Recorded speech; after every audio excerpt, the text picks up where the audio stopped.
राज्य निवडणूक आयोगाने ज्या महानगरपालिकेच्या निवडणुका लावलेल्या आहेत, या निवडणुकीमध्ये भाजपा महायुती आम्ही सोबत लढणार आहोत आणि मला विश्वास आहे की येणाऱ्या महानगरपालिका निवडणुकीमध्ये 29ही महानगरपालिकेमध्ये 51% वर मतं घेऊन 2/3 बहुमताने आम्ही जिंकू असा आम्हाला विश्वास आहे. अजित पवारांची राष्ट्रवादी सोबत असणार का अशी चर्चा? आमची चर्चा प्रत्येक महानगरपालिका वाईज सुरू आहे. महायुतीचे संकेत माननीय अध्यक्ष रवींद्र चव्हाणजींनी दिले आहेत. माननीय मुख्यमंत्री महोदयांनी महायुती होण्याबद्दल बैठक घेतली आहे.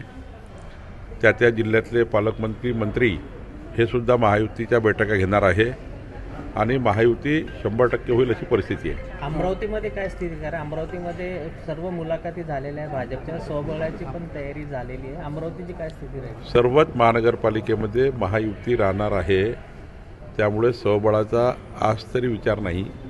प्रत्येक महानगरपालिकेत महायुती राहणार आहे. राष्ट्रवादीकडनं देखील मुलाखती झालेल्या आहेत. या ठिकाणी पूर्ण जवळपास जेवढ्या जागा आहेत त्यासाठी झालेली सोबळाची तयारी केली. त्यांचा तो अधिकार आहे सर्व पक्षाचा, पण आमच्याकडनं तर आम्ही महायुतीचाच पुढे जातोय. नगरपंचायत नगर परिषदेमध्ये महायुती होईल असं बोलल्या गेलं, मात्र अनेक ठिकाणी मैत्रीपूर्ण लढत जी आहे ती लढल्या गेली. आताही वेळेपर्यंत असंच बोलल्या गेलं आणि नंतर मैत्रीपूर्ण लढत होईल असं काही बोलताना दिसत नाही. काही ठिकाणी आता ज्या ठिकाणी होतच नसेल 1-2 वार्डामध्ये त्या ठिकाणी ठीक आहे, पण महानगरपालिका निवडणुका मात्र महायुतीमध्ये होतील असं चिन्ह आहे. कारण नगरपालिका फार छोट्या निवडणुका आहेत. 288 नगरपालिका निवडणुकीमध्ये छोटे छोटे वार्ड आहे. एका नगरपालिकेला 35, 30, 28, 17 अशी त्या ठिकाणी कार्यकर्त्याची निवडणूक आहे. महानगरपालिकेत मात्र प्रभाग रचना आहे. प्रभाग रचनेमध्ये मोठे वार्ड असतात.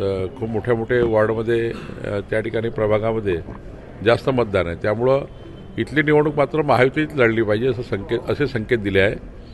आणि नगरपालिकेच्या निवडणुकीची बरोबरी महानगरपालिकेच्या निवडणुकीत होऊ शकत नाही. ती निवडणूक वेगळी आहे, ही निवडणूक वेगळी आहे, जिल्हा परिषदा वेगळ्या आहेत आणि त्यामुळे त्या लेवलला आमची महायुती निवडणूक लढेल असं चिन्ह आहे. सर